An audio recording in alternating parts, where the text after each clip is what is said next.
நாடு எங்கும் படியளந்து வருகிறார். உலக்கு தனை எடுத்தாராம். உலக மக்களுக்கெல்லாம் குறைவில்லாமல் பகவான் படியளக்குகிறார். ஆமா, சில பேருக்கு பாருங்க நல்ல வயிறாறு சாப்பிடுறதுக்கான யோகம் இருக்குன்னு சொல்லுவாங்க. ஆமா, அது ஆண்டவன் படியளப்பு.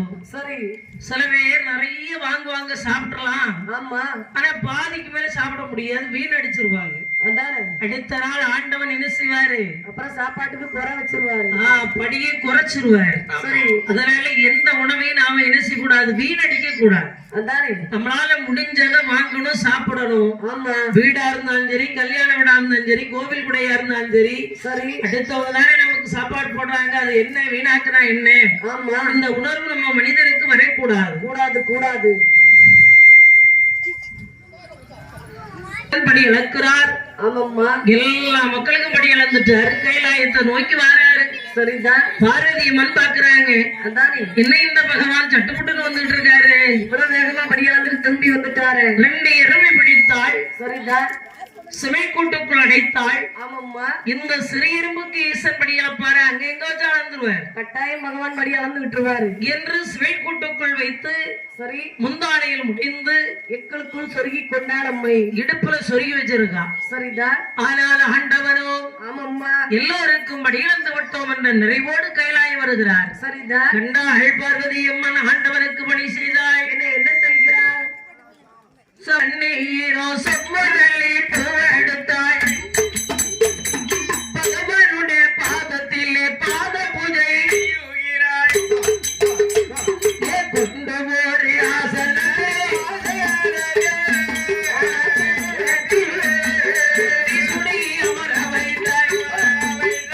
அன்னை கொன்றை சுடி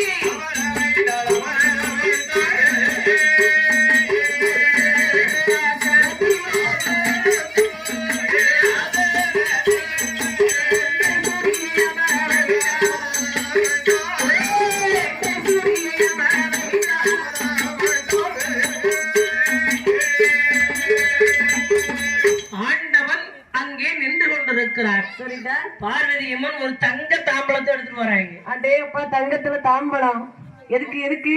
புருஷன் பாதத்தை கழுவுதுதான். அடே அம்மா, புருஷன் பாதத்தை கழுகி கூப்பிடுறதுக்கு. பொண்டாட்டி எல்லாம் அப்படிலாம் இருக்கணும். ஆமாம்மா, வாங்கங்க. புருஷன் பொதுவாக வெளியில போயிட்டு வீட்டுக்கு வரும்போது பொண்டாட்டி மக்களை தண்ணியோட நிக்கணும். யாரு? புருஷன் வெளியே போனா நீ எப்படி இருப்பியோ? ஆமா, மக்க பயிரெல்லாம் வெளியே போயிட்டு வருது, தண்ணீர் கொடுக்கணும்னு தண்ணியோட நிப்பாங்க. புருஷன் சரியான மக்கு தான். அது ஏகப்பட்ட மக்கு தான். மக்களையும் மக்கு சொக்கு. ஆமா அக்கா. சரி, பாதம் கழுவியோ? அது கழுவிதான் விடுவேன். அது சரி, எப்படி கழுவா? முன்னாடி நல்லா கழுவுறோமா இல்லையா, பின்னாடி நல்லா கழுகிதான் உள்ள வர சொல்லுங்க. எல்லாரும் கேட்டுக்கிடுங்க, முன்னாடி கழுவானுங்க, பின்னாடி கழுவுங்க. பாதத்துல பின் பகுதி உப்புக்கு, அந்த உப்பு குத்தி பகுதி இருக்கு, விளக்கமா சொல்லுற தங்கச்சி கேப்பா. தனியா கூட்டு போய் சொல்றேன் அவளுக்கு. எப்படி கழுவனா? அது பின் பகுதி இருக்கு இல்லையா, கரண்டை கால் பகுதி, அது நல்லா சுத்தமா கழுகணும். சரி, கழுகலன்னா பாதச்சனி தொடரும் என்று ஐதீகம். சனி தொடருவார். ஆமா, சரி சரி. லைட்டா ஒரு ஊசி முனைப்படும் அளவு கூட நனையாமல் இருக்க கூடாது. அப்படி இருந்தால் பாதச்சனி தொடரும் என்று சொல்வார்கள். அதனாலதான் நல்லா சுத்தமா கழுவிட்டு உள்ளவாயா. ஆமா, ஏன்னா வெளியில இருந்து வந்தாலே எச்சிகள் பேய்கள் பிசாசுகள். யார் பேய் யார் பிசாசு? இல்ல சில பிசாசுகள் வந்துரும்ல. ஆமா, ஏகப்பட்ட பிசாசுகள் பின்னாடி வரும். அதுக்குதான் கொஞ்சம் பாதத்தை கழுவி எடுத்து உள்ள வாங்க சரி அப்படின்னு வாசல்லே தண்ணி வைப்பாங்க. அதானே. ஆனா ஆண்டவன் இல்லையா, அதனால பார்வதி அம்மன் ஆமா அப்படியே பூ போட்டு கும்பிட்டாங்களா, வாங்க சுவாமி அப்படின்னு உள்ள கூட்டிட்டு வா. இதோ இதோ வந்தேன் பார்வதி. அப்படியே அம்மா கொண்டு அமர வைத்தால் பகவான் அமர்ந்தார். சரி. ஆனா என்னைக்குமே அம்மா கேள்வி கேட்பா, ஏதாவது பேசிக்கிட்டே இருப்பா. அப்படி கேள்வி கேட்கல. அம்மா இன்னைக்கு அமைதியா இருக்காள, என்ன காரணம்? உடனே ஆண்டவன் கேட்டார், ஏ பார்வதி என்ன சுவாமி? மௌனே அம்மா கேட்கிறப்பகல்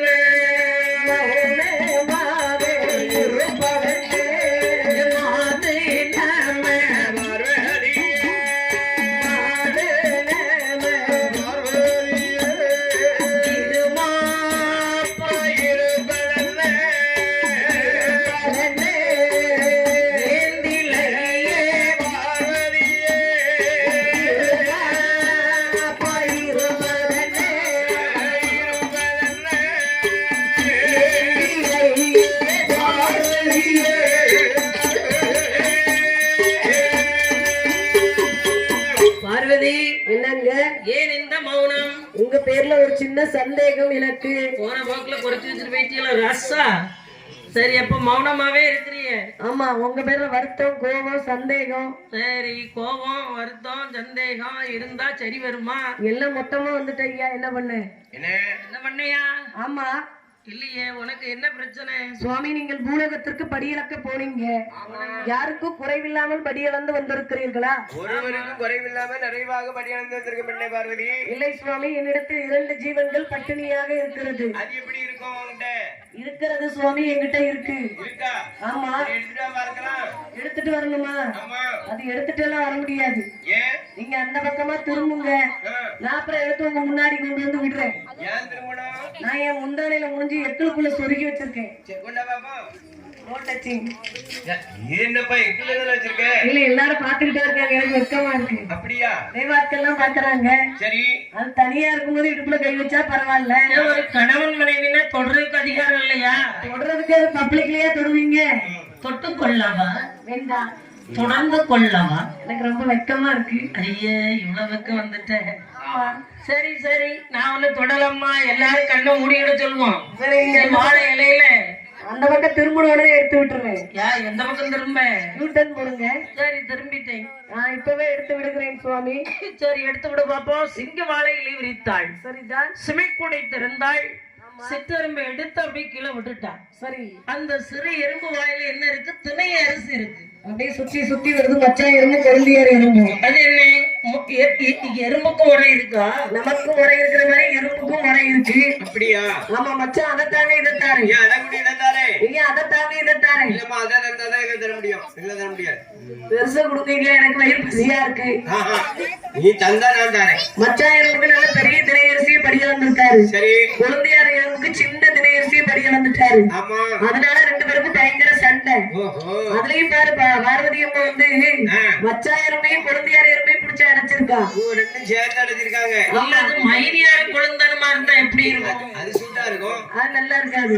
எடுபடாதோ? ஆமா, நல்லா இருக்காது. மைனினா அவர் மரியாதையோட கூப்பிடணும். கொழுந்தியாருன்னா எவ்வளவு பாசமா வேணாலும் கூப்பிடலாம். அப்படியா? அதுக்குதான். ஆமா, அதான் ஆண்கள் வந்து பெண் பார்க்கும் போதே அந்த வீட்டுல 2 குழந்தையார் இருக்கா 3 குழந்தையார் இருக்கான்னு கேட்பாரு. அப்பதான் நேரம் போகும். நேரம் போகும். ஆமா. அம்மா, பொண்டாட்டி துன்பமா, குழந்தையார் இன்பம். அது என்ன?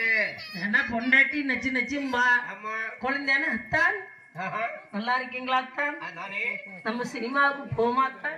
போலாமே. அம்மா உடனே ரெடிம்பா. ஆமா, ஜாத்தா வீட்டுக்குள்ள லட்சுமி தேடல படம் ஓடுது, போங்க.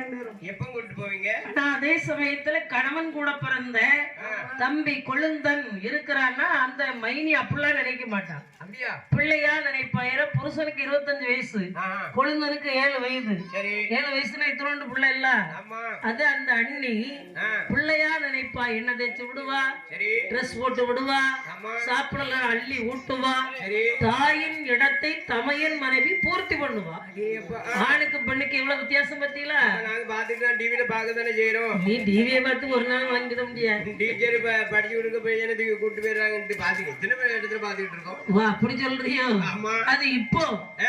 நாம சொல்ற கதையெல்லாம் தர்ம யுகத்துல நடந்தது தர்ம யுகத்துல நடந்தது கிரேதா திரேதா துவாபர கலியுகம் இப்ப கலி சரி கலி முத்தி எலி ரவுக்க போட்டு ஆடிக்கிட்டு இருக்கு ஆமா ஆடிக்கிட்டே தான் இருக்கு யார் வீட்டுல வந்து ஆட போகுதுன்னு தெரியல பார்வதி அம்மன் பகவானுக்கு பாதப்பணி செய்தாங்களாம் சரிதா ஒரே ஒரு விஷயம் எல்லா பெண்களும் புரிஞ்சுக்கிடணும் என்னம்மா கணவனுக்கு மனைவி கட்டாயம் உதவி செய்யணும் எங்கேயாவது வெளியில வேலைக்கு போனா என்னங்க நாங்க சாப்பாடு சரி நாங்க துண்டு வேசி தோல்ல போட்டுக்கிடுங்க வேர்த்தா தொடச்சுக்கிடுங்க செருப்பு எடுத்து போடுவா சரி மரியாதையா அனுப்புவா அதானே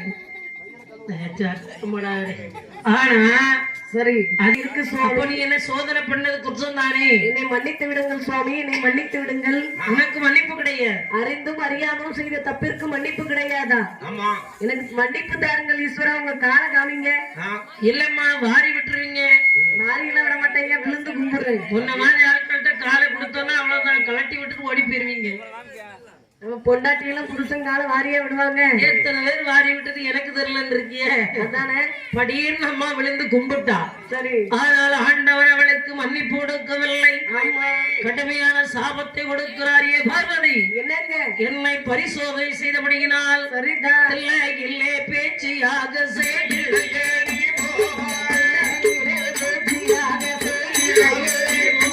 பேச்சியாக போவாய்